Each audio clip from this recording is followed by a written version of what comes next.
Hello everyone, আজ আমি বানাবো শরীর মন মাথা পেট সব কিছু ঠান্ডা করবার একটা রেসিপি হলো কাস্টার্ড। বেশি কিছু কিনতে হবে না, শুদ্ধ কাস্টার্ড পাউডারটাই কিনতে হবে। ঠিক আছে, আর ঘরের মধ্যে দুধ চিনি সবারই কম বেশি কিছু না কিছু ফল অ্যাভেলেবেল থাকে। দেখো দুধটা আমি জাল দিতে বসিয়ে দিয়েছি। এরপর হালকা গরম হওয়া দুধ আমি একটা বাটিতে নিয়ে নিলাম, আর 3 চামচে বা 4 চামচে কাস্টার্ড পাউডারটা নিয়ে নেবে। ব্যাস, কাস্টার্ড পাউডারটা অ্যাড করে একটা সাইডে রেখে দেবে। আর দুধটা যখন দেখবে একদম 40% কি 50% ঘন হয়ে এসছে, তখন ওই কাস্টার্ড পাউডার মেশানো দুধটা ওই দুধের ওপর ঢেলে দেবে।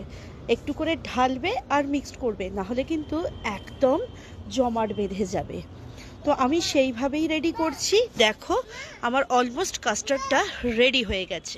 এরপর দেখো কাঁচের বোলের মধ্যে আমার বাড়িতে যে কটা ফল অ্যাভেলেবেল ছিল আমি সমস্ত কিছু ঢেলে দিয়েছি, আর ওপর থেকে কাস্টার্ড পাউডার মেশানো দুধটা একদম ঠান্ডা করে ফলের ওপর দিয়ে দিচ্ছি। এরপর কিছুই না, ডিপ ফ্রিজে জমাতে দিয়ে দেবো। কাস্টার্ড তো আর জমে না, একটা ছোট বাটিতে আমার বড় ছেলের জন্য জমাতে দিলাম, কারণ ও সমস্ত রকম ফল খায় না। ব্যাস 6 ঘন্টা পর বের করলাম আর একটা বাটির মধ্যে সার্ভ করলাম।